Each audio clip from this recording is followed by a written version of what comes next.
Ours is a rich and variant land. We have bounties beyond those known to the people of any other day. And as responsible as anyone else for the care of these bounties is the woman in the American home. What we are talking about is a revolution. 50 years ago, the sexual revolution changed what it meant to be a woman. For the first time, we will have true human sexual liberation. Then it went on to change the world. The women in this country will secure equality. When you make laws apply equally to men and women, you end up taking away many of the rights that women now have. I really don't know what women are asking for. Whatever it is they're asking for, honey, it's not for you. I've heard a lot of young men saying my household's sort of upset since Germaine Greer came. Oh, I wish that was true. Pornography has never been shown to hurt women any more than it hurts men or children. That is wrong. There's only 2 occupations in this country in which women get paid more than men. One is modeling and the other is prostitution. My working relationship became even more strained when Judge Thomas began to use work situations to discuss sex. I feel like I can't make a move with someone beating down on me saying, you're being too sexy. I vigorously support the Violence Against Women Act. The Defense Secretary has lifted the ban on women serving in combat.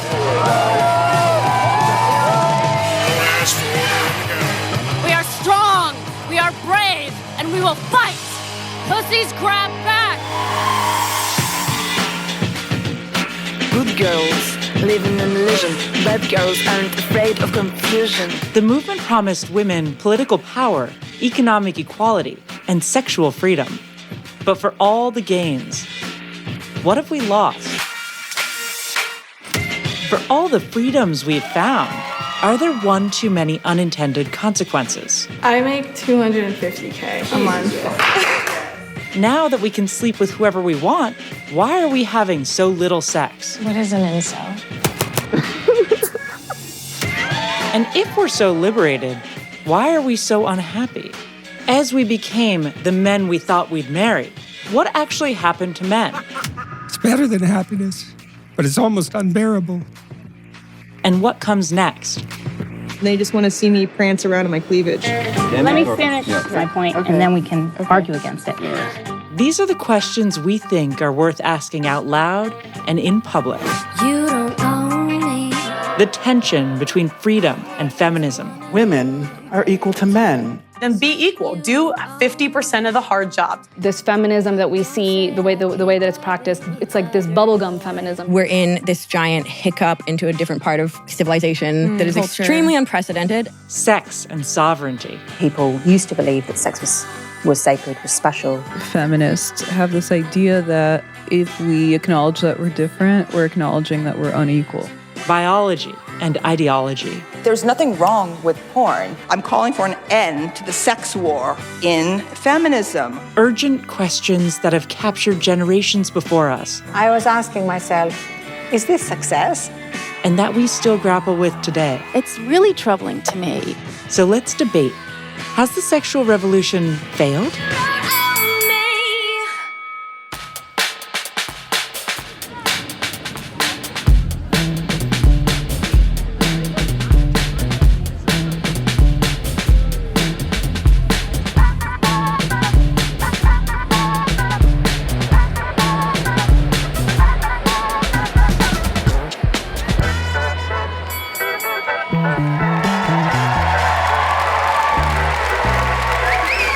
And now, introducing the Free Press founder, Barry Weiss.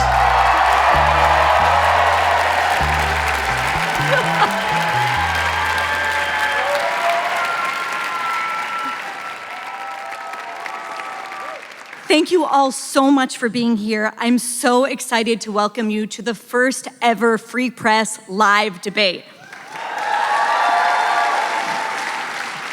Tonight's debate would not be possible without the generosity of an organization that I deeply admire and that has stood by me since I was a student in college, and that's FIRE, the Foundation for Individual Rights and Expression.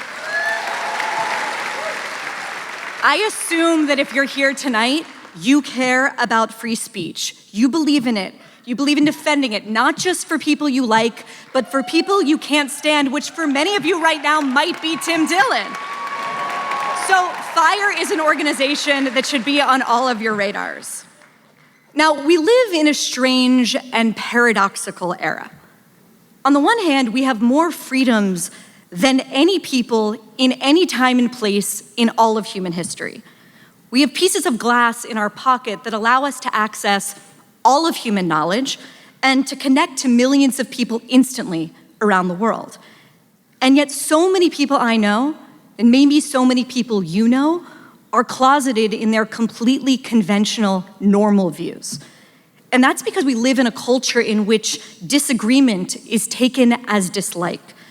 A culture in which it's too often considered heresy to consider the other side of an argument.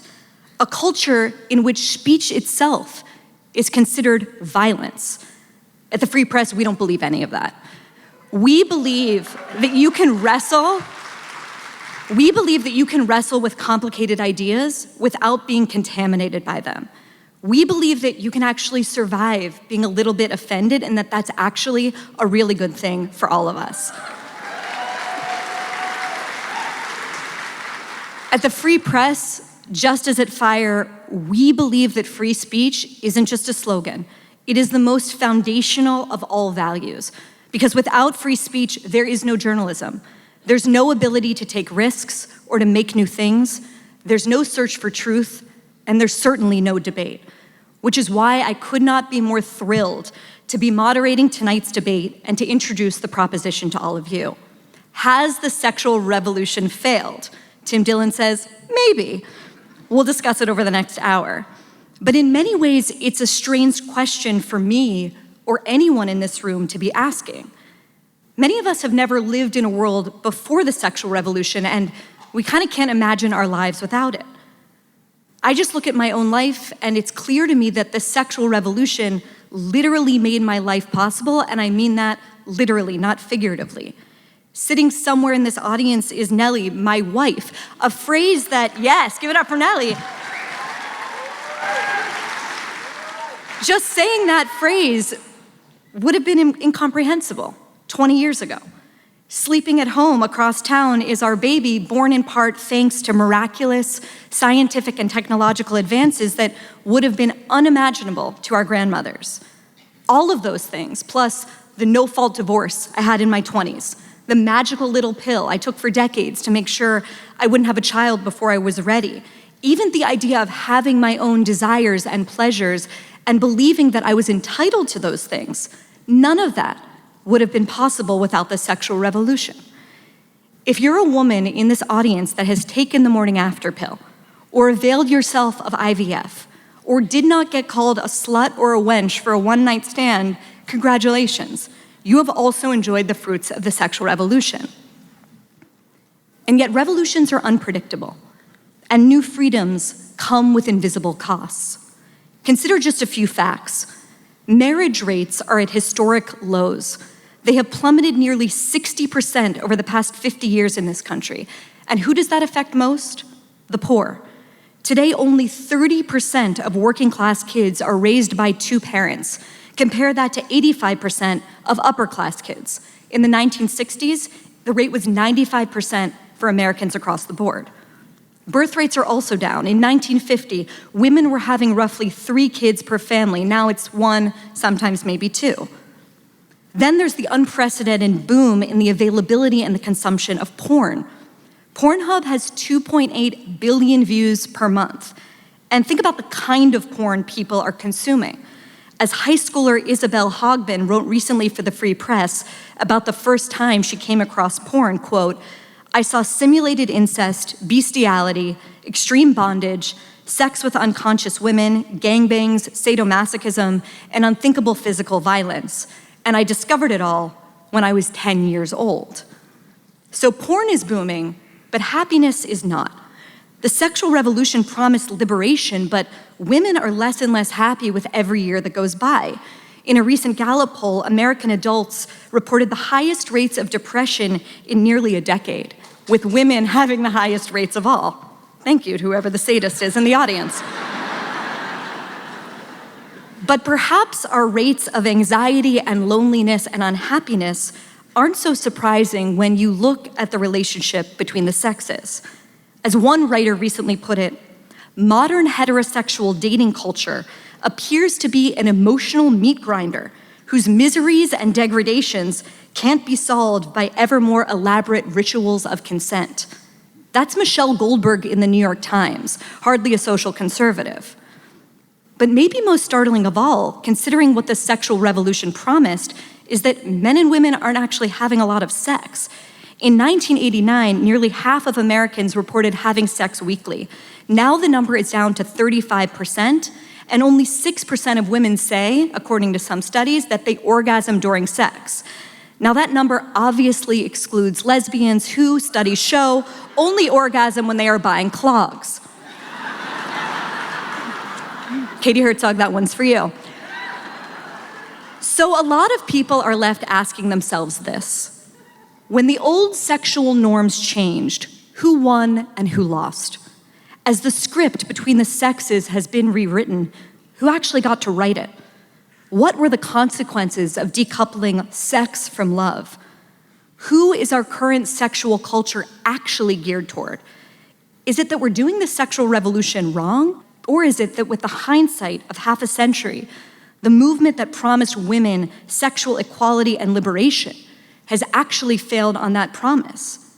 In other words, was the sexual revolution a mistake? The point of tonight's debate, as all debates are, is to persuade you, the audience. In order to know who presented the better argument, in order to know which side changed your mind, we need you to tell us where you sit before we even begin. So, pull out your phones, please, right now, and vote for the proposition. Where do you stand right now by using the number right up there on the screen? So what you're gonna do, bear with me, you're gonna text the word vote1. That's the word vote and the number 1, no spaces, to the number on the screen. And once you do that, you're gonna be sent the proposition via text. Text the letter A for yes, the sexual revolution has failed, or B for no, the sexual revolution has not failed. While we tabulate the votes, let me take a minute to introduce 4 brilliant people with uteruses debating tonight's proposition.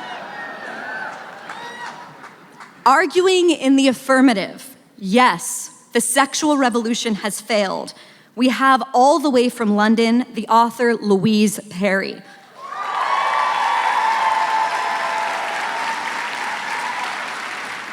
Louise literally wrote the book on this subject. It's called The Case Against the Sexual Revolution. If you haven't read it, you have to pick it up. Welcome, Louise. Joining Louise on the pro side of the argument, I know she's got some fans in the house, is the singular Khachiyan.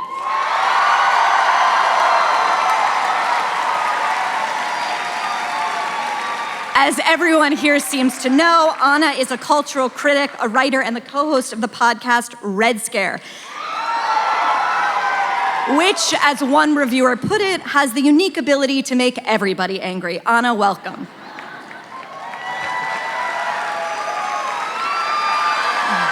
And now, the opposing side of the argument. Here to argue that no, the sexual revolution has not failed is the great Sarah Haider. Yes, give it up for Sarah. Sarah is a Pakistani-born writer, speaker, and activist, best known for co-founding Ex-Muslims of North America. She currently writes on the Substack Hold That Thought. Please welcome Sarah Haider. And last but certainly not least, Grimes. Grimes is a singer, songwriter, and record producer with 5 studio albums under her belt. She was recently named by Time as one of the 100 most influential people in AI. Among my favorite things she has said is this: personally, I don't think Manic Pixie Dream Girl is an insult. I identify exactly with all of those terms. Grimes, otherwise known as Claire, and C, welcome.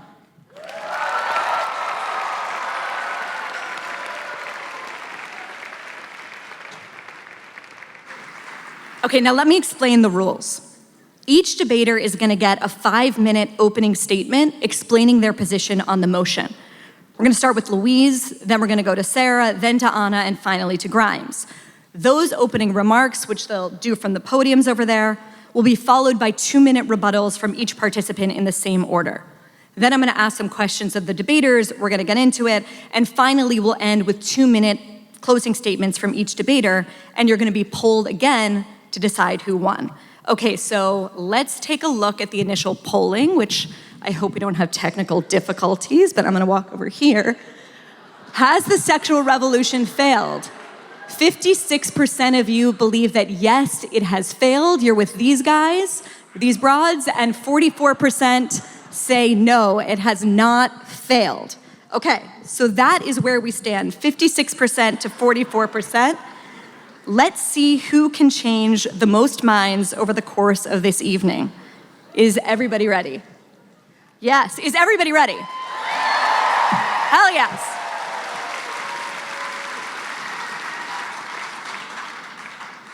Okay, be it resolved. The sexual revolution has failed. Louise, let's start with you. Up at that podium, when you have 5 minutes for your opening argument. When you have 1 minute left, you're gonna hear a little ding ding bell. And again, when time is up. The floor is yours. Good evening. I'm not gonna mess about, we've got 5 minutes. So, the sexual revolution, I think, is two things, okay, that act in combination. The first is an ideological event, right? That you have the radicalism of the 1960s encouraging a rejection of tradition, a rejection of religion, a rejection of all the bourgeois sexual norms of the past. This is not historically unprecedented. It is quite common across history to have periods of licentiousness alternating with periods of prudishness, but generally licentiousness doesn't stick because having sex is probably the most consequential thing a woman can do in a world without contraception, and a lot of women aren't willing to take that risk for the sake of ideology, which is why the second component, which is the technological component, is so important, and that's the pill, of course. Followed soon afterwards by the decriminalization of abortion, because the pill, particularly in its early days, isn't actually that effective. It still isn't 100% effective, and so you need abortion there as a backstop if you're going to pretend that sex is really consequence-free. And of course, all of that is only possible because we're undergoing still an historical event that I think is probably going to be remembered by historians of the future, if we produce any, as something like a second Reformation. So the first Reformation was the rejection of Catholicism. The second Reformation, which we are still experiencing, I would say, is the rejection of Christianity and actually of religion per se. So all of that permits abortion, permits the pill, all of this. And what they do in combination is they act as a sort of acid on the very fragile system of sexual norms that had developed in order to regulate heterosexuality, right? And what a lot of feminists will say at the time, and say still, is that what that regulation actually served to do was to control female sexuality. And they're right, it did. What they tend to forget is that it also acted to control male sexuality, which is actually the more potent and arguably more dangerous force and in need of regulation. And look, I accept that regulation is onerous. I also agree with the sexual revolutionaries who say that chaste monogamy lifelong is not our natural state. It isn't our natural state. Actually, only about 20% of cultures on the anthropological record have been monogamous. We're the unusual ones. Well, we were up until recently. But the thing is that the other 80% are not feminist utopias. They're not matriarchies. Second-wave feminists searched really hard to find evidence of matriarchies on the historical record, and they came up short. What the actual other option seems to be for a complex society like our own is polygamy. So that's when high-status men have lots of wives and low-status men have none. And what you see, actually, now that we've lifted the prohibition on monogamy, is you see that we are tending back towards that human default. So you look at something like dating apps, and you see that high-status men are able to attract basically like digital harems of women. Low-status men are losing out, as we all know, famously. And the thing is about polygamous cultures that they're really bad news for women and children. They have higher rates of domestic abuse, they have higher rates of child abuse, they have higher rates of crime, full stop. And what's more, you end up with this system where actually the men at the very tippy top of the hierarchy have an enormous amount of power to set the terms of the sexual culture. And what I think we're seeing is what I'm going to describe as the homosexualization of heterosexuality. So basically a trend towards seeing greater male preferences in the sexual culture. You know, in the same way that obviously you would expect to see in gay male sexual culture because it's entirely composed of men, right? You're seeing that in the straight dating world as well. So more casual sex, more kind of anonymous sex, more porn, more tolerance for fetishes, all of this stuff. You know, Sex and the City is actually a TV show made by and about gay men. Like, they admit this, you know, Samantha, the horny one, she was based on a real person, a man. The writers have said as much, right? But the problem is that Sex and the City is so emblematic of this idea that having sex like a man and that's what they call it in the first episode, having sex like a man is aspirational. And I've heard from so many women, because they email me all the time, who say that they lent into this. They tried so hard to prioritize sexual freedom, and it made them miserable. Because actually there are profound differences between men and women that I think we'll get onto over the course of the evening. And there's this line from Matthew Arnold that I think about a lot. Freedom is a great horse to ride, but to ride somewhere. Freedom is a good thing in the sense that it enables the good life. But if we can't decide what the good life is, what use is freedom in and of itself? Thank you.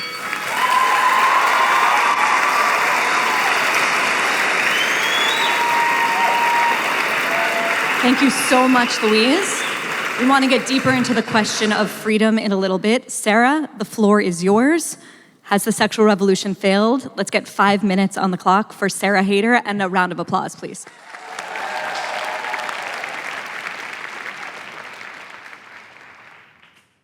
Hello, I am Sarah Haider, and tonight I will argue that the sexual revolution did not fail.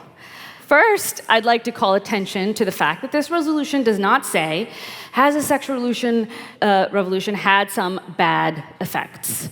If it said that, then I would be sitting alongside Louise, who is calling attention to some important problems in how we think about sex and sexuality. Instead, the resolution is so much more drastic than that. Has the sexual revolution failed? Which means that it has either made no difference in our lives, which is obviously not true, or that it has made them worse off. This is the standard that you have to use to judge whether or not it has failed. And there is no doubt in my mind that we are much, much better off on this side of the sexual revolution. And tonight, I hope to convince you of the same. I think the sexual revolution is being mischaracterized and scapegoated and blamed for problems that couldn't possibly be its fault. First, though, let's talk about what it is. I agree, I think, in broad terms with Louise's definition. First, that the sexual revolution has two components. Main components are technological advancement, birth control, and then a change in sexual mores that accompanied it, that were allowed for by this new technology. These mores are widely thought of as mainly a destigmatization of casual sex, but I think that's really misleading, as casual sex was not anywhere near as consequential for men. Instead, I think we should be more precise. It was a destigmatization of female participation in sex outside the bounds of marriage. After the sex revolution, sex was not automatically a cause for a woman's ruin. This decoupling of sex from reproduction also allowed for, in the first time in human history, a new understanding of sex as something that could be about pleasure. But like before, this new understanding was largely for the benefit of women. Since men cannot reproduce without orgasm, his pleasure has always been relevant. That's not the case with ours. In other words, before the sexual revolution, it never mattered how women felt about sex. This is why it's so hard to accept the logic that's shared by many in the anti-sex revolution camp, that the sexual revolution has been bad for women's ability to say no to sex. They're just being pressured to say yes all the time to hookups that they don't want. But it couldn't possibly be the case that sex is more coercive. Now we have to think about what can that be compared to exactly? the storied past where our great-grandmothers were having countless orgasms with no coercion whatsoever. It's important to remember that before the sexual revolution, women were restricted from education and the workforce, both because they didn't have the option to delay their reproduction and because discrimination against them was legal, often justified on the grounds that they were expected to get pregnant. How is it possible that these women who were living with husbands they could scarcely divorce and they couldn't survive without anyway, how could it be possible that they were being less pressured into unsatisfying, even painful sex than modern women? Also relevant, prior to the 1970s, rape was legal in every state in America if you happened to be married to your rapist. Before then, married women by definition gave consent, and unmarried women found themselves branded as morally and psychologically disturbed if they chose to have sex before marriage. In other words, consent was a matter of legal status, granted by a court and a priest, not given by a woman or a man.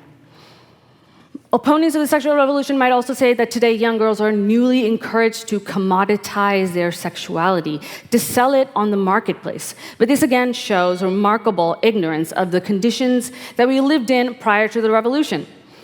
While it can't be denied that some women today trade sex more openly and directly, it's true, open OnlyFans exists.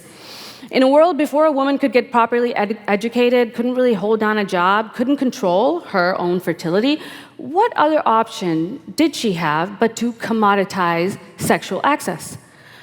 Fundamentally, what exactly was every single woman doing when she married, if not trading her body for material support? Access she wasn't legally allowed to deny after the fact. Of course, marriage is much more than that, and a good marriage is anyway, but it should be obvious that without decoupling sex from reproduction, that for the very first time, far from broadly introducing the commoditization of sexuality, women have the choice to fully and truly opt out of the sex trade. Well, I guess that's it. Thank you.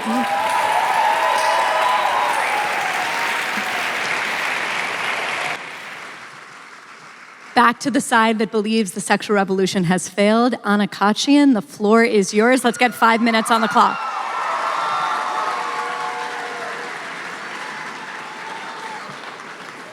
Hi, can everybody hear me?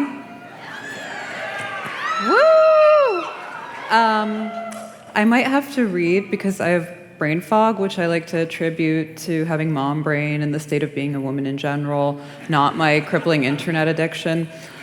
I should also add that my remarks were ghostwritten by men, so asking me to memorize them is asking too much. Whether that proves the sexual revolution has failed or succeeded, I'm not sure, but that's the question we're here to answer this evening. It's a question that can immediately be answered by the fact that this is an all-girl panel. Make of that what you will. I'm happy to be here and to be sharing the stage with these amazing women. Louise Perry, probably the smartest person in the room, which just goes to show how far we've fallen. Sarah Haider, who courageously turned her back on Islam to become an even worse thing. Grimes, she's not actually here today. She's been dealing with a lot right now. That's a hologram. And of course, Barry Weiss, who has single-handedly kept anti-Semitism alive in this country. It's hard for me to sit here and argue with a straight face that the sexual revolution has failed, even though that's what they're paying me for. Let's face it, all of us here on stage are the winners of the sexual revolution, and the sexual revolution is the winner of the culture war.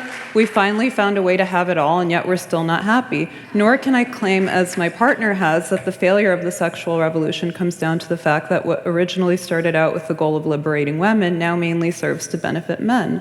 Realistically, men really only had a few decades of enjoying the fruits of the pill before Title IX and Me Too made male sexuality presumptively illegal. And yet, here we are still having the same debate from the same assumptions. Women are objectified and oppressed, though it's no longer clear by whom. The patriarchy is alive and well, though apparently there's also a crisis of masculinity. No offense, but the idea that we live in a society where men are in charge is funnier than anything Tim Dillon has ever said. The response from both the feminist camp and its post-feminist critics has been predictably to double down on blaming men for a host of offenses from hostile workplaces to eating disorders. This is perfectly in line with the progressive view that when things go wrong, all you have to do is keep doing the thing you were doing before that made them so bad in the first place. Several waves of feminism later, we still haven't left the plantation of treating women as victims, deprived of agency, suffering from a false consciousness that forces them to compete with each other for male attention, unless, of course, they become mothers and are suddenly endowed with the timeless wisdom that actually porn and casual sex are bad. At the same time, I don't really have much faith in that my brand of feminism, which I stole from Camille Paglia, and which says that women do have a lot of power and agency, will prevail. I seriously doubt the utility of commenting on observable female traits and behaviors, for one. Women don't like it, and they really seem to take it personally, because our strength lies in keeping things unofficial and evading responsibility. Plus, both men and women are invested in maintaining the fiction that women are the fairer sex, not operating out of ordinary incentives, just like everybody else. If you disagree, you're either autistic or an incel or both, which means you're right-wing, and you're not entitled to an opinion. The problem we now face is that this unofficial style has been officially baked into the system. The most problematic legacy of feminism is that it made topping from the bottom the top-down procedural thing. So my beef with the sexual revolution has less to do with its incoherent attitudes towards sex than with the way the resulting chaos has been leveraged to capture the institutions, the university, the media, and so on. What this means in practice is getting rid of the sexy 60s counterculture stuff while keeping the sexless schoolmarm HR department stuff. The model we're left with is one that selects for the insane and the incompetent, or just sociopaths pleading insanity by pretending not to understand reasonable objections and getting offended at everything. This makes their position unfalsifiable with liberals who are powerless to challenge anything coming at them from the left.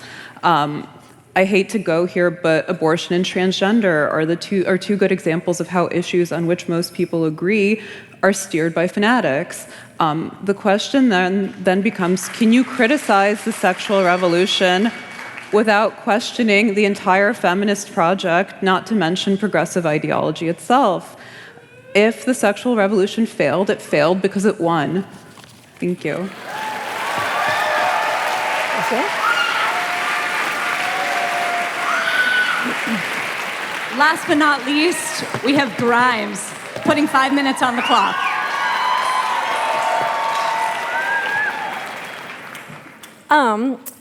Okay, I'm not good at reading or public speaking, but and that was really good. So stressful. Tonight, I argue that the sexual revolution will be successful. A revolution is a bomb, and violence cannot be a success in and of itself because violence is a means to an end. But the sexual revolution is incomplete and therefore much nearer to success than failure. Revolutions historically fail when their violent nature becomes their identity, but they succeed when an improved culture is rebuilt in their wake. So, really bad at reading off of paper. Like, this is an issue all through high school, so...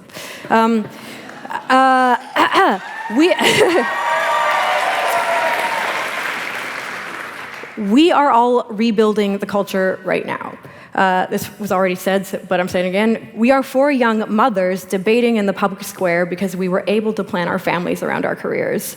It may not feel novel, but in the grand arc of history, this is a rare luxury. The sexual revolution is both a cultural and a technological phenomenon. Birth control, abortions, hormone therapy, pornography, dating apps, blah, blah, blah, blah, blah. The resulting freedoms, behavioral changes, and psychological impact of these technologies have deeply impacted traditional mating practices. Fertility, relationships, and marriage have all plummeted, while depression and loneliness are widespread and climbing. The opposition will correctly argue that the dismantling of sexual norms has left us worse off in many ways. But my rebuttal to traditionalists will always be that advancements in technology must always be accompanied by advancements in complementary social technology. Social technologies include religion, currency, manners, law, values, memes, government. Social technology is analogous to the idea of social engineering. To quote Sam Oburya, it is the intentional design of specific social arrangements and ways of operating. Social tech is designed to better acclimatize our monkey brains and bodies to the tools we're using. If the car is the tech, the collective agreement to our seatbelts is the complementary social tech. Culture doesn't just happen to us, it is us. And if it is hurting us, we can redesign it. I argue that the sexual revolution is a natural and unavoidable stepping stone to the world we all want, a world where everyone is sexually free. With the aid of clever social engineering, many still choose traditional family values because they are just as enticing as the alternative. For example, the technological and social changes of the last 50 years have made intergenerational living socially uncomfortable, which has resulted in a massive loss of wisdom about family building and removed the natural caregivers that would normally help raise their own grandkids. There's no compulsory classes about how to be a good father, mother, or partner in any school that I'm aware of. No wonder so many people are lost when it comes to forging or maintaining the kinds of relationships required to have a lasting marriage or babies. Similarly, communal tribal-style living with like-minded community has totally changed my experience as a mother. This cultural practice or social technology seems obvious, but it's expensive to obtain enough housing for communal living with numerous families. Housing reform legislation is just one of the puzzle pieces necessary to build the cultural norms we need to undermine the maleffects of modernity and of the sexual revolution. Conversely, I know so many people who experience great emotional satisfaction from unconventional sex lives, and those behaviors can be traced back to Neolithic human behavior just as readily as monogamy can. However, right now, that realm of sexuality is overweighted in the culture. Our infrastructure makes children inconvenient and expensive. Childhood and motherhood are invisible in pop culture. Our education system is crumbling. In my opinion, social engineering, a social environment where parenthood is adequately supported and valued, is an unattainable goal. I suspect this would cascade into less judgment of non-traditional sex lives. The sexual revolution is net good and will succeed if we can get to the finish line, is my answer. Okay, everyone now has 2 minutes to rebut the opposite side. Louise, we're going to start with you. You have two people on this side who say, Sarah Haider says, compared to what? Yeah, sure, the sexual revolution had left some bad things in its wake, but compared to what? A reality in which rape was legal in every state. Grimes says the sexual revolution is just incomplete, that we're in a kind of liminal space in which we have technology that's advanced, but not social mores that have advanced. Louise, I leave it to you. 2 minutes.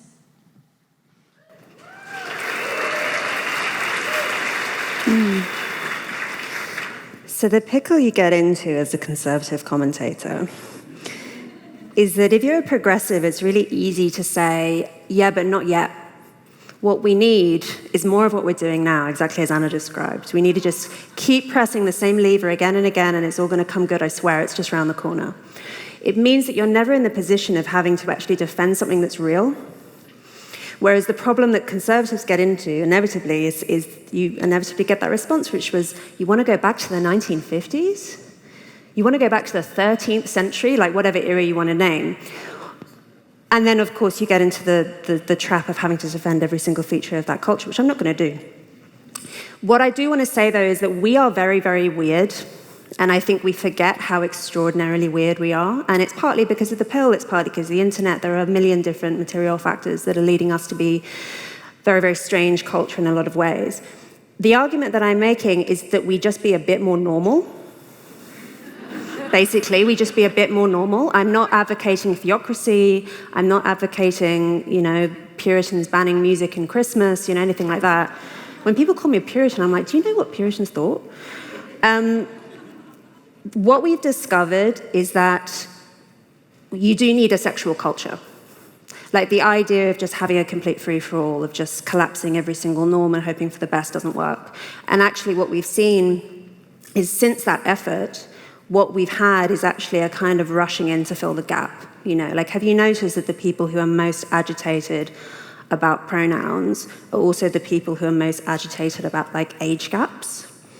Like we've gone from having, I think what's happened is we used to have, you know, a flawed, obviously, but a basically internally coherent set of sexual norms, set of rules that people kind of knew where they stood. Since that's collapsed, what people have had to do is reconstruct from scratch, which is why we had Me Too, which is why we have all sorts of kind of perverse, like sex bureaucracy that has been thrown up in the wake of the sexual revolution, because people actually crave limits. They crave order, they crave restrictions. What I'm saying is, why can't we just write some better ones? Okay, thanks, Louise. Sarah, Louise began her opening statements, or closed them rather, by saying that freedom is a good horse to ride on if it's going somewhere. Is that true, or is freedom just a good in and of itself? Is choice just a good in and of itself? Is choice a good in and of itself? Not necessarily. And I do think that the sexual revolution is missing something. And I know that this is something Louise might make fun of me for, because I am saying more of this, but not quite, right? Because there's something missing. So much of our discourse about sex and sexuality is dishonest. It's not really very open. We really don't understand a lot of things about ourselves and our different biologies and psychologies, and we don't really have an open discussion to work this out. Choices require an intellectual foundation. Without them, it is like making a choice blindfolded. Obviously, you're not going to do a great job. So I do think that there's a ways to go. This doesn't mean the sexual revolution has failed. This just means that for a little while, 50 years, which is a blink of an eye, I mean more than 50 years now, but a blink of an eye in human history, we have not done everything we could to support the new choices that are coming into our view. And it's not just with the sexual revolution, it's really everything. I mean, this has nothing to do with Christianity, de-Christianization, or anything. It's about technology breaking down a lot of things, a lot of norms that we took for granted for a very long time. Now, I don't have time to rebut everything that was said, and I realize now that I'm going to lose the debate, because it turns out that this is about every gripe that we have against feminism, liberalism, progressivism, whatever, and I don't have time to talk about all of that. But what I can do is defend the sexual revolution, which was about giving women control over their own fertility. Thank you.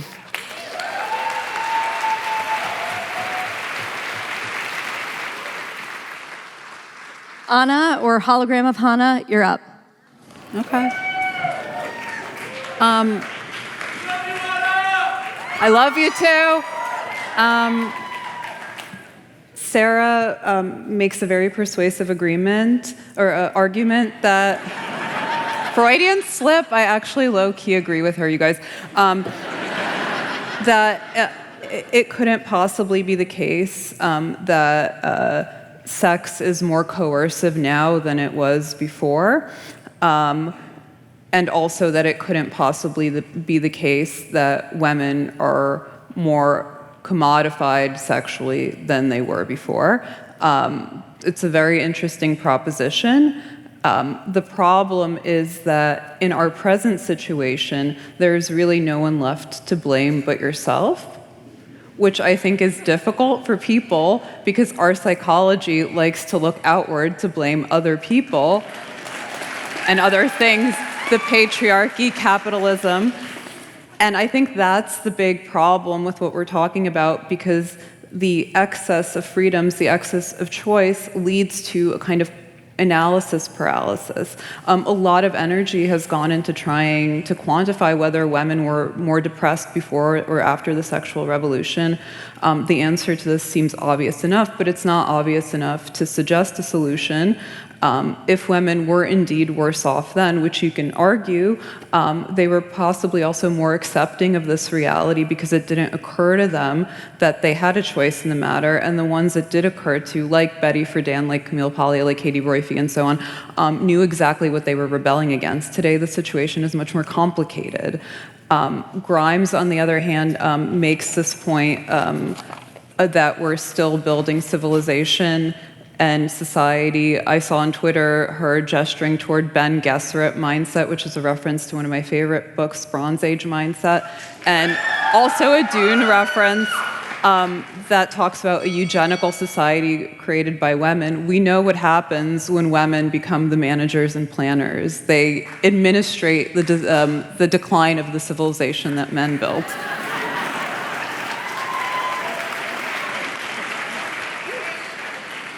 "20 minutes in and we have our first BAP reference. Grimes, you, 2 minutes on the clock. So, I don't know who I'm even supposed to be rebutting, but... These two people. Both of them. Okay. I just feel like there's a lot of... correlation is not causation. There's a lot of assumptions being made. There's a lot of blaming the sexual revolution for byproducts of all of us becoming all online all at once at the same time, and the massive trauma of that, or class issues fucked bureaucracy in the government, whatever. We have a lot of problems that have nothing to do with gender, or it's tangentially related. What I will say is people are sad. It's there's 44 million missing women in India right now. Whatever we're going through, it's just not that bad. And I just I think the other things that you guys are talking about when we're debating those things, we are talking about, again, wider civilizational design. We actually haven't properly sat down and tried to design civilization. We have casually evolved into what we have, and we're you just need to look at the way our voting system works. It's ridiculous and archaic and based on some random farming thing from however many years ago. This is not well designed. This is a shitty evolutionary outcome. It's surviving, but it's not thriving. And the argument I keep coming back to, Louise said, I'm saying we should push the same buttons. I'm no, I think we should push radically different buttons. What does happen if we just compensate motherhood? At the same time, we've shit all over men so much that they can barely function or seem to be having some mass mental health problem. How can they be fathers? I don't know. Society is, yeah.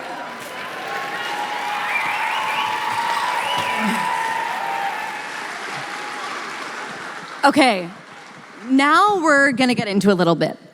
Louise and Anna, I wanna start with the two of you, because what I'm hearing from you, and I don't disagree, and I don't even think the other side disagrees, is that our current norms around sex and relationships aren't great. No one is gonna stand up here and say, yes, hookup culture is awesome. But I think the question is, how do you change it? How do you make your argument a reality? And how far are you willing to go? Right? Right now in 15 states in this country, abortions are banned. In Georgia and South Carolina, abortion access is cut off at 6 weeks. In North Carolina and Nebraska, women can't get abortions past 12 weeks, and there's a dozen states currently allowing some health providers to refuse birth control entirely. And I wonder how that's not the logical conclusion of your argument. In other words, Louise, as you said, freedom isn't a good in and of itself unless you're riding in a particular direction, unless you have a certain North Star. But how do you get people to ride in the direction that you think is correct without that kind of coercion? How far are you willing to go in order to change the reality that you guys think is mistaken? So I don't want to ban abortion. I also don't think abortion is a good thing. I mean, I basically agree with the Clinton line about safe, legal, and rare. I think the modal voter basically agrees with that line as well, both here and in the UK. The reason for that is because the fragile system of sexual norms that I described at the beginning can't be reconstructed overnight. And the idea that it would happen immediately upon the criminalization of abortion, I think is fanciful. I think it's more likely that what happened in Romania with state orphanages filled with unwanted children would be the likely outcome. But, I agree with Grimes that actually prioritizing a culture that was really good for mothers would be like a truly feminist project, and would also end up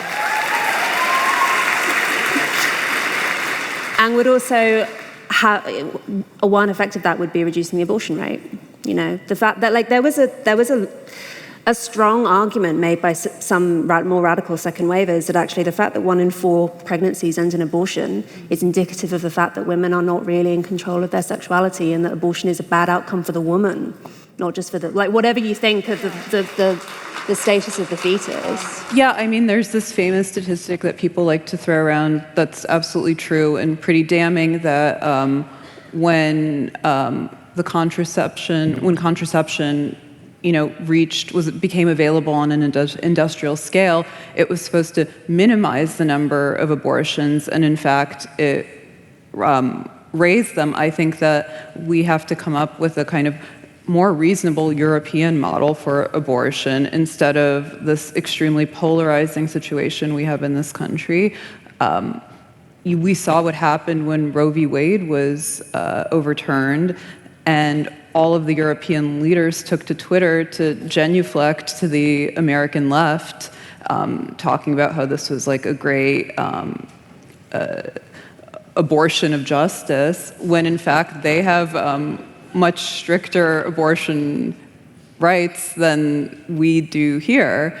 So none of that adds up, and I think I don't know how we would go back to that, because I'm not a politician or a strategist, but there has to be a kind of more moderate conversation on topics like abortion, which, by the way, most people agree on. Most people, including myself, even though I personally view abortion as a sin and a stain on your conscience as a woman. But I'll be upfront, I've had an abortion, and I think that is something that most women don't take lightly. But the fact is, in this country, you only hear the voices of the extreme fanatics.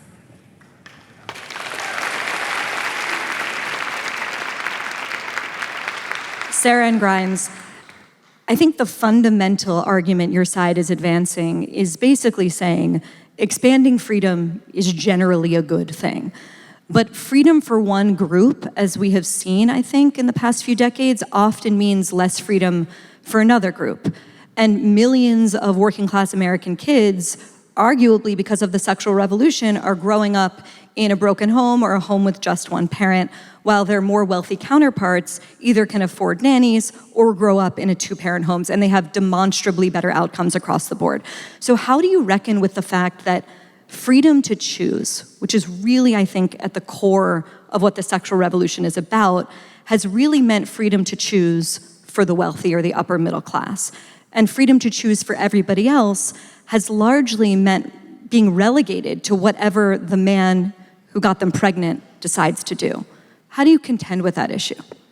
Well, I take issue a little bit with what the way that you phrase it in the end there, Barry, because it's not actually the case. I think a lot of these lower income women, single mothers, are being very misunderstood. There's this idea that they're having a lot of casual sex, and then they get pregnant because they're not using all right, yeah, okay. And that they don't want the children that they're having, that these pregnancies are, a disaster to them. But that's actually not true. When we listen to these women and we talk to them about their experiences, and there's been lots of studies done on this, you can look at them up and you can talk to these mothers, they will say that their pregnancies might be unplanned, but they are not unwanted. Those children are not unwanted. And they are a source of great meaning in a context where there's not a lot of easy ways to find meaning. And I think that's very important. I would also, I do want to talk about, a person who I think gets overlooked in this conversation, and I know we're going back to the time before the sexual revolution because that's actually what we're debating right now, but we talk about single mothers and their existence today. There are more of them, it's true. Prior to the sexual revolution, between the post-war period and the sexual revolution, there were fewer single mothers than there are now, but there were far, far many more children who were being put up for adoption by mothers who wanted to keep them. This was called the baby scoop era, and I think that you guys should go home and look it up maybe, because it was a horrifying time. The rates of American babies that were being put up for adoption were extremely high. There was a peak of it that was 89,000 or something, and then it declined. It declined fast the second women were able to get an ounce of freedom, an ounce of understanding and acceptance. There were literally tens of thousands or more babies in the arms of their biological mothers who wanted them because the stigma got better. Anyway, I think while we're considering trade-offs, I think we should think about this one Okay, too. well, let's talk a little bit. Grimes, do you want to jump in or can I? Well, either way, up to you guys. Go. I guess what I would say is again, we keep talking about symptoms, and if you want to get back to the root cause, it's the schools are fucked. People are not educated. People don't even understand their own fertility. They don't understand how to not get pregnant. They don't understand what to do if they do get pregnant. Kids have bad outcomes because kids are not literate. Kids are graduating from grade 9. We are in a massive literacy crisis. It's that's not the parents' fault. That's our system is fundamentally failing, and it's fundamentally failing children first. And even just at the airport, why is the mom always how does the whole line not move for the moms to go to the front? I just our culture doesn't make it easy to have kids, and so it's we're single mothers, it's not doing well. It's no, the whole culture should fucking move. Children are sacred. We won't live as a species if we don't have more kids, and we're personally not at replacement rate.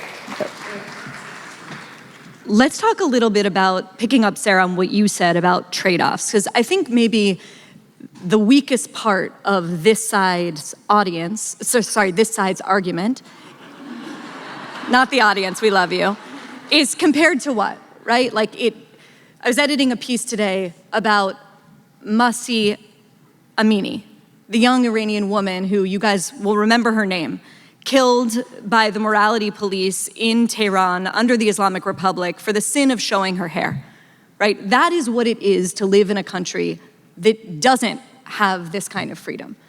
How do you contend with that, right? How do you argue, if we look at other countries that haven't had a sexual revolution, sure, they don't have OnlyFans, they don't have Pornhub, they don't have people catching feelings, but they have cultures in which to be a woman showing your hair could be something punishable by death. How do you contend with that? I mean, I don't think that we are arguing that we should go back to that, and I don't think that we never even really had we're not trying to execute women for attempting to obtain an abortion or having extramarital sex. We're just talking about, Grimes points out that we live in a society that's uniquely unfriendly toward mothers and children, which I think is true and correct. Part of the reason that it is that way is due to the sexual revolution. That's something we can blame the sexual revolution for. Because young women who grew up not knowing what to rebel against have a frankly antinatalist and contemptuous attitude toward the sanctity of the family. It doesn't occur to them. They simply don't have the receptors to understand what it means to love somebody else more than yourself and to sacrifice yourself for them.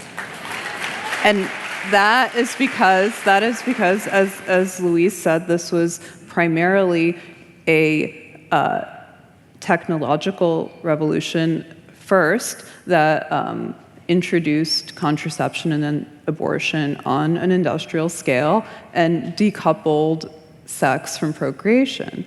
I don't know that I want to go back to recoupling sex and procreation strictly. That's not for me to decide. But there has to be, again, some middle ground. Do you guys look at the fact that mothers aren't ushered to the front of the line on an airplane or the breakdown in the family? Do you blame that on the sexual revolution, or do you blame that on other causes? I just think that's like shitty bureaucracy and bad manners. But I would also say, like, we are not far enough away. Like, the women who are not wanting to have kids watch their mothers grow up in shitty situations, watch their mothers be called just a homemaker, like watch their mothers give up their dreams, right? Like, it's like, I don't blame like millennial women and stuff. Like, I don't think it's just that like they don't care. It's like everyone is just like, oh my God, like literally half the people I know have like some like borderline personality mom. And it's like, do they all but like, do they, like, I think there's just, like, wider consequences here, like, and, like, second-order effects of so many other things besides the sexual revolution. But, like, you know, I'm not, like, sympathizing with the boomers a ton, but, like the boomer women are, like, stuck in this, who are, like, a lot of our moms were stuck in this weird uncanny valley where they were told to have careers and stuff, still all, like, kind of like left their jobs, were stay-at-home moms, and then told they were failures for that, and then kind of like went insane. This seems like a common theme. So I'm just like, I don't blame us for looking at that and being like, I don't want that. You know? I think there's just so many other things besides just that like sociopathy or something.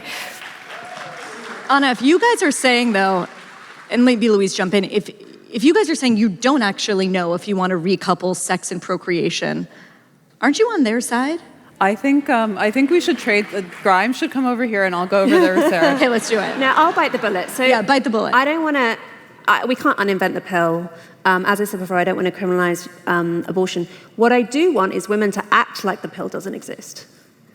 I think that would be the best outcome, because what we've learned is that the shredding of social trust and structures has been disastrous.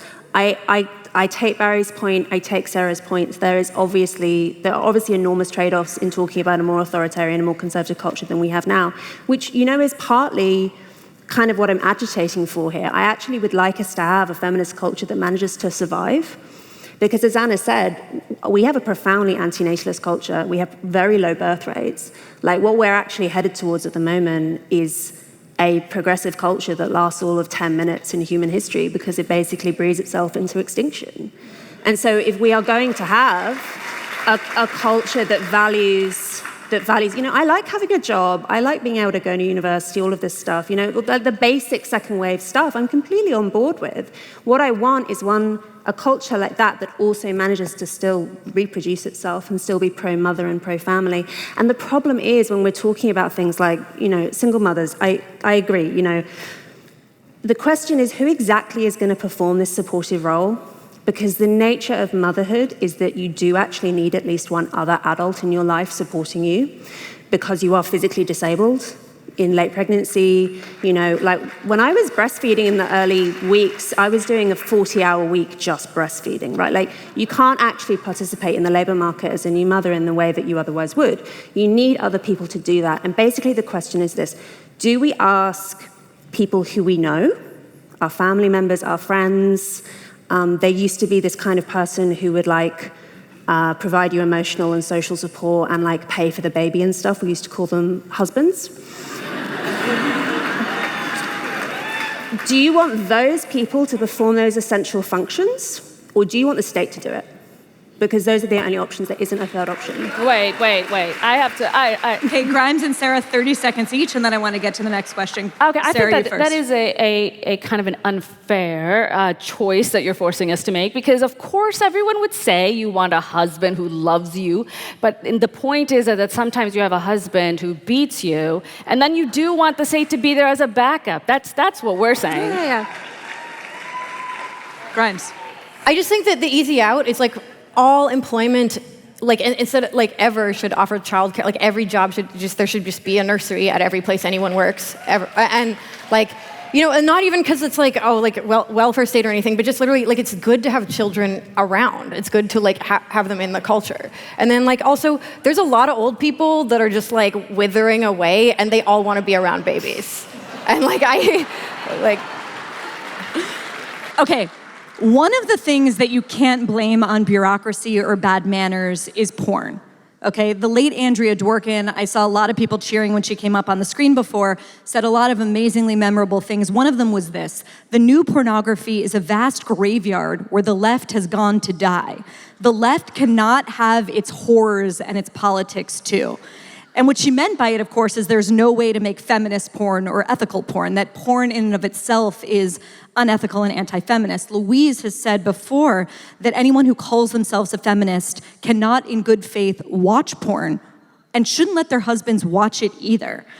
Sarah or Grimes, does either of you want to respond to that? Is porn part of the cost of the sexual revolution? Is it even a bad cost? Do you want to? Why don't you go first? Well, we've had porn for a long time.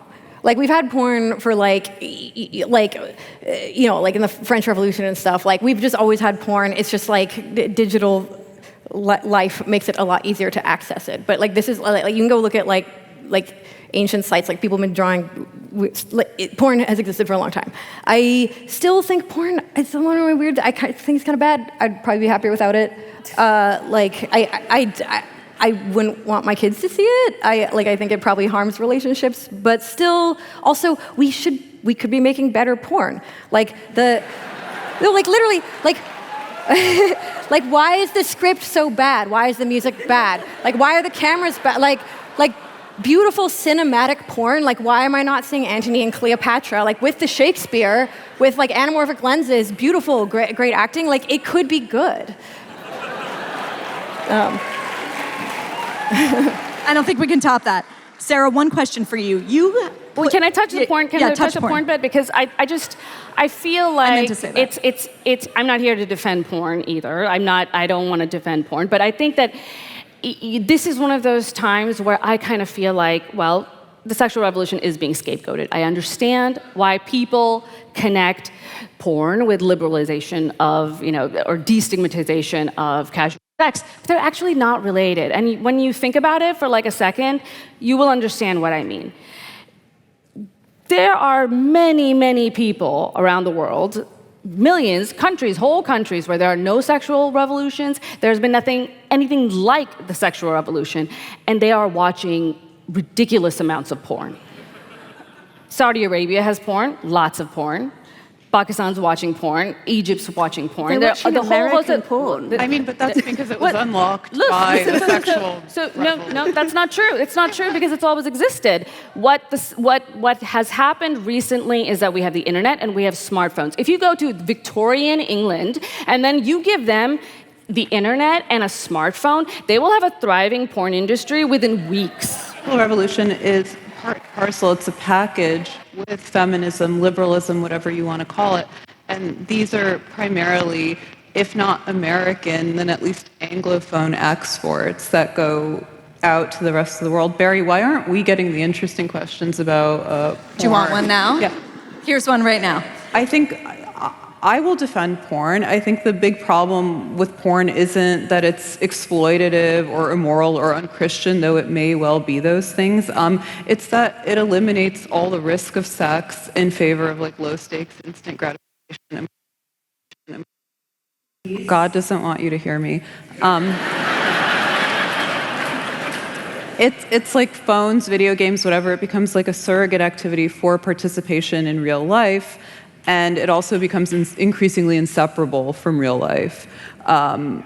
So I think if you're going to argue against porn, it should be on those grounds, or else you're sort of just telling on yourself. That's my 2 cents. Louise, you want to get into porn, or can I give you a different question? I'll just say briefly that, like, Dworkin was completely bananas, but she was right about porn.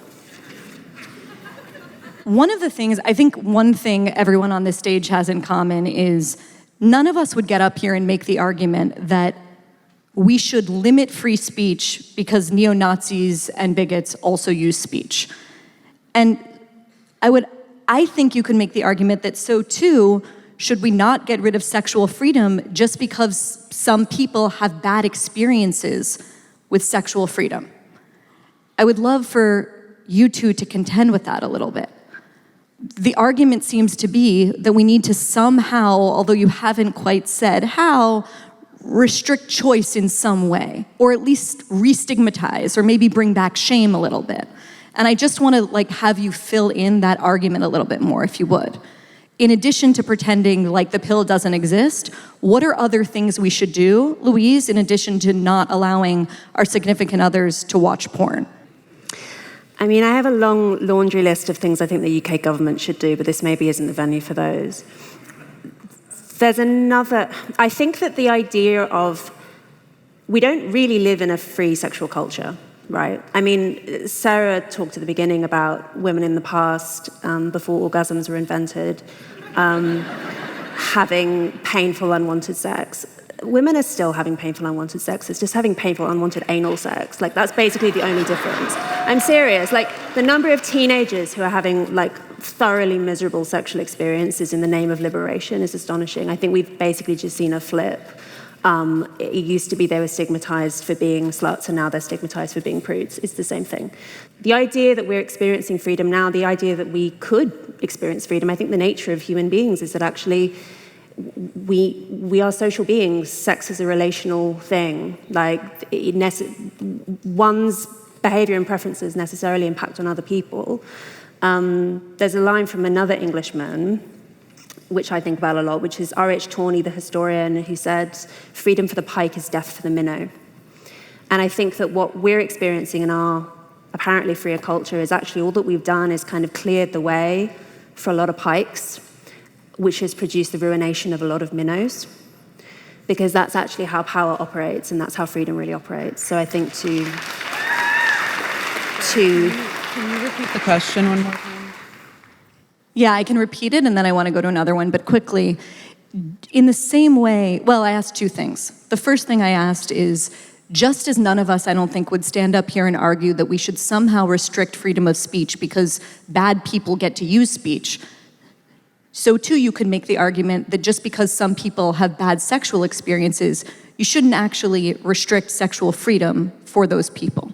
And I wanted you guys to sort of fill in a little bit your vision of the way we get back to sanity, the way we get back to morality, the way we get back to a world post all of these technological changes that you that you accept, in fact, that you agree have made your lives possible. What changes would you actually want to see made? Louise has written about, yeah, go ahead. I'm not convinced that the change will come from going around, lecturing young women on how to avoid our past mistakes. I think we have to teach young women to accept that what the previous generations of women have sued for has come to pass. With great freedom comes great responsibility. What does that mean? You have to take responsibility for your actions. You have to gain an intuition to take accountability. That means you have to have what Laura Kipnis called life experience, and unfortunately a lot of awkward and uncomfortable sex falls under that rubric. So you have to kind of proceed at your risk.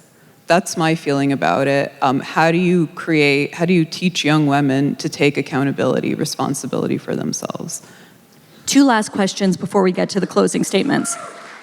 One of the people that I spoke to in advance of tonight's conversation is Richard Reeves. If you guys haven't read his book of Boys and Men, I recommend it. And he said this to me, which I thought was amazing. From a classical male perspective, the sexual revolution cannot go far enough. In other words, the sexual revolution suits men. It suits men in its detachment of sex and love, in its detachment of childbearing from marriage, in its normalization of porn. So, in their fight to free women from a terrible reality, did the people who pushed the sexual revolution misunderstand what women really want and need? Or does Richard Reeves have it wrong that from a classical male perspective, the sexual revolution can't go far enough? Is it caricaturing women's sexual desires to say that? I'd question the premise a little bit. I don't think that it's a zero-sum game. I don't think that something that even if it was true that sexual revolution was really amazing for women and really amazing for men and really bad for women, which of course I disagree with. I think it's been pretty good for women, all in all. Even if it was pretty good for women and then spectacular for men, I think that's a win. I'm still for it. I think that would be a great outcome. I think a lot of the problems that we are seeing with modern society, a lot of the problems that we're discussing here today are very much tangential to the sexual revolution, if they're related at all. There are broader problems about liberalism and about choice in the modern excess sense of the word, in the McDonald's sense of the word, that we just have too much of too many good things. That's a technology problem, that's a progress problem, but it's not something that can't be overcome without, with some education, some open dialogue and discussion. I mean, we can poo-poo it all we want, but it's not a real solution to be saying, well, progress is a problem, choice is a problem, but I'm not going to talk about what I want to restrict because I don't actually want to restrict anything. I mean, it's not really something we can move forward with, and we should be looking forward to finding a solution. Do you guys think the sexual revolution was basically, if not intentionally, but in practice, engineered to suit the desires of men and not women? Louise has very convincingly argued this point, but I myself am not so convinced. As I said in my opening statement, there was realistically only a very short time before when men could enjoy kind of an unlimited free-for-all of like loose tail. Now it's very clear that we've gone back to this kind of almost prehistoric situation where like women on dating apps compete for like the 20%, like top 20% of like alpha males, and the rest of the men are like incels or betas or whatever. I don't think men are having a particularly easy time of the sexual revolution either. You look at like the statistics for men overall, more men are single today. Many of those single men are living with their parents. Their incomes are depressed. Their outcomes are depressed. Their lives kind of suck.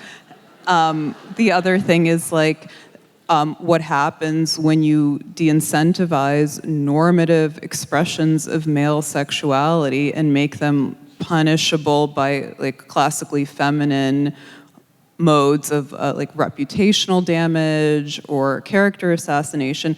That also selects for freaks and perverts and guys with humiliation kinks. So I think overall the situation is not at all to the benefit of most men. Okay, last question before we get to closing arguments. I want 30 seconds from all of you. As Grimes mentioned in her opening statement, you're not just for incredible women, you're also moms. All of you have young children, as do I. And I wonder if we could close on a question just about the future you want to leave for your children. Not to make it too cheesy, but I'm curious. Louise set that out pretty clearly in the end of her book. She says, listen to your mom, which maybe will be her answer here. But what is sort of a healthy sexual culture that you want your children to live in? I would love, Louise, to start with you, and let's just do a quick round robin, 20 or 30 seconds each. I don't have any... I basically think that most grandmothers are pretty much right about all of this stuff, and you can ask any given woman in her 70s or 80s, and she'll probably give you a fairly good answer to this. You know, we have conducted a very radical social experiment. I mean, it had it conducted on us, really. It's just a consequence of material factors, really. No one designed this, really. You know, Hugh Hefner really enjoyed the sexual revolution, but he didn't really engineer it. And I think what we're experiencing, what I suspect we are entering into, is an era of reconstruction, an era of people realizing that actually trying to have a kind of vacuum in place of a sexual culture doesn't work, and a process of reconstructing from first principles what our grandmothers could have told us if we'd bothered to listen. What world do you want your kids to grow up in when it comes to the sexual culture? I mean, I just hope they really like the people they're dating. I hate to... It's a tricky one. I just feel like we're gonna have AI girlfriends and stuff. Like, it's gonna be so crazy by then. Like, I can't even like fathom. Like, I feel like everything we're talking about now, like, we're not even women might be obsolete in like 5 years. Like, just to be clear. I hope not, but you know, I hope living women still have a chance in the future.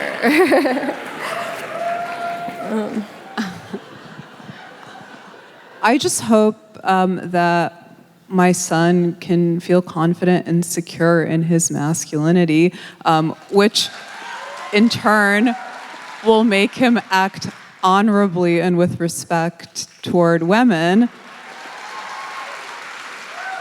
And that probably comes down to listening to his grandmother and also me, his mother. Grimes mentioned early on about a return to more kind of communal arrangements, family living arrangements, which freaked me out because, we have that famous statistic that children living with one genetic parent and one step parent are something like 40 times more likely to suffer physical abuse. So you can imagine that the numbers probably either stay the same or go up for sexual abuse. And you can imagine how that scales when you're living in a weird Bushwick trap house. But nice. On the other hand, I really do like the idea that she brings up that other feminists have argued for, which is the idea of a return to an extended clan. Sarah? I like that. Yeah, return to an extended clan, I think, is a great solution to a lot of problems. And there is a way in which modern society can facilitate it. Very, very modern. I mean, work from home saw a lot of people return literally back to their hometowns and spend more time with their families. I think that was wonderful. That's one way in which you can have a modern society with some choice and go back to the things that make us strong. I hope I hope my son is able to, experience the world openly, but also, choice is wonderful. I've been arguing for choice this whole time, but I think it really isn't enough, and I think that's what we're facing here today while we're talking. It isn't enough. And I hope he's able to, discover a little bit of what could give life meaning. I think that is family. I think that is community. I think that is something we can prioritize while allowing us choice. Thank you so much. Okay, round of applause for all of our participants.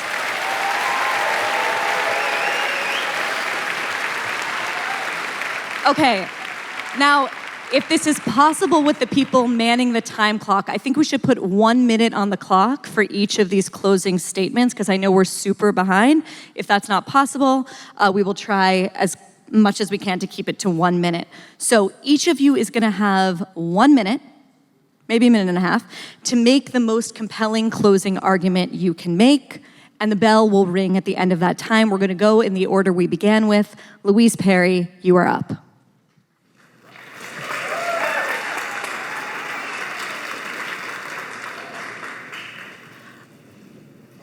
So I'm going to make the provocative argument that I think that social guardrails are actually a good thing. I think that social norms are actually a good thing. I don't think that we can have a cultural, moral vacuum and expect it to last very long. I think we should expect probably worse and more chaotic things to fill the gap. There are always going to be outliers, there are always going to be exceptions, there are always going to be trade-offs. I think a fundamentally tragic outlook on life is the correct outlook. But my argument is that I think that if you are going to live a radical, subversive life, like the 1960s children tell you to, you should have an extraordinarily good reason to do so. And actually, most people will fare far better by obeying the wisdom of just being a boring normie and trying to get married and trying to have kids and trying to live in suburban stability and affluence. Like, the vast majority of people actually fare best if that is basically the aspiration, and we don't just try and tear things down every generation and hope for the best.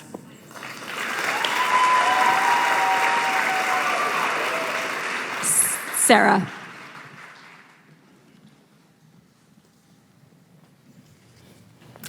1 minute now. Okay. A minute and a half. You're okay. Okay. All right. There's not that much left to talk about it because I feel like we went off course, and we're not really discussing the sexual revolution anymore.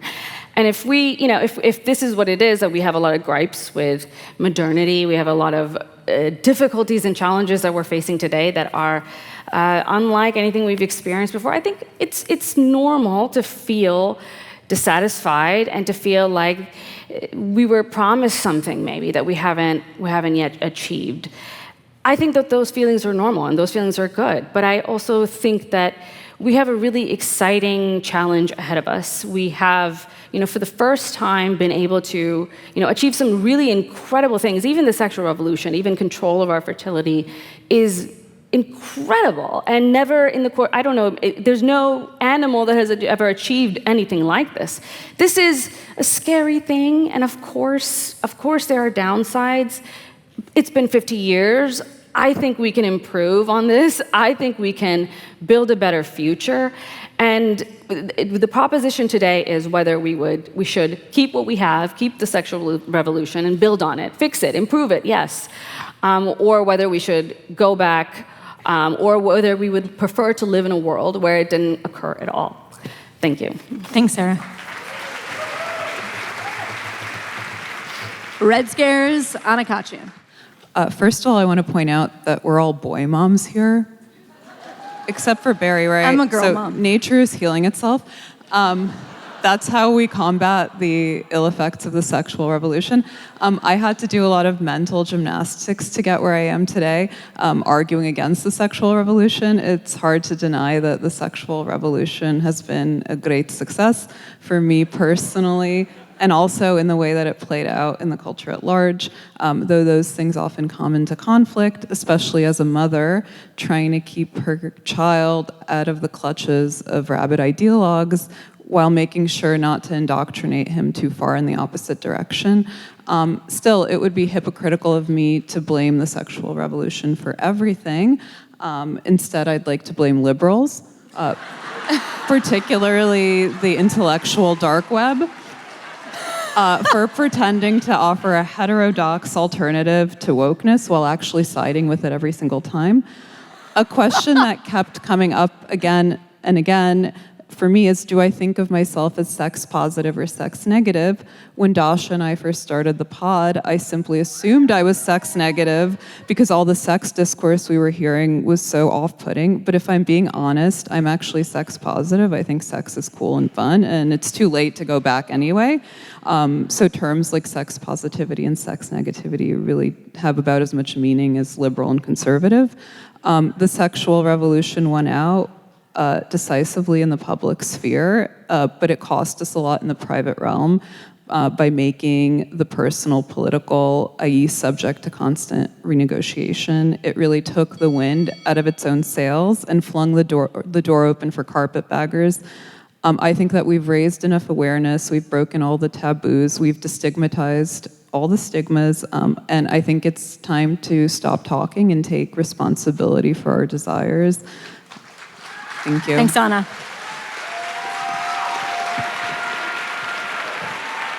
And last up, before you get a chance to vote again, Grimes. Okay, I mean, the thing I want to say is, like, I still argue that the sexual revolution has succeeded, if for another reason, then I believe I have a moral imperative to optimism. I think if the possibility of failure is entertained, the battle is already lost. And this isn't even just about the sexual revolution, but like everything about our society. It's always like, is it good or is it bad? Is it this, is it that? Are we gonna like fight each other? Like, and it's just like, I don't know, broken record here, I say this all the time, but like my favorite Buckminster Fuller quote is, you never change things by fighting the existing reality. To change something, you build a new model that makes the existing model obsolete. Like if we hate it, make a new thing, you can develop like internal morality in your own community, in your own family. Like you can like teach your kids things, like they don't have to go to the schools and learn them. Like, I don't know, I just like, I feel like people like forget their own agency. And actually, like, we have a lot of it, and there's a lot of us, and we have hands, and we have opposable thumbs. Like, we are very impressive primates, and we're very smart, and we should make things better. And we can do it ourselves. Okay. It's time to vote to see Which side won this debate? Yes, the sexual revolution has failed, or no, it has not. Take out your phones again. Please do it, because we really want to see. And text vote 2 to the number on the screen. The letter A for yes, voting for Louise and Anna. The letter B for no, voting for Sarah and Grimes. So I don't know if it's going to be up on the screen yet. I'm going to look. Maybe not.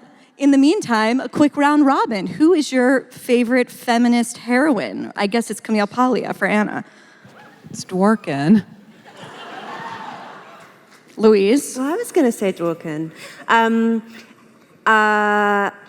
Mary Whitehouse. I don't know if anyone in the audience will know who she was, but she was like the OG reactionary feminist in the UK. Sarah, who's your favorite feminist thinker? Paglia, maybe? Yeah, I think so. Sure. Why not? Grimes?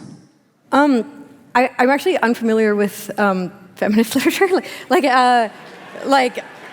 It's a big spot. I'm really sorry. I don't know anybody.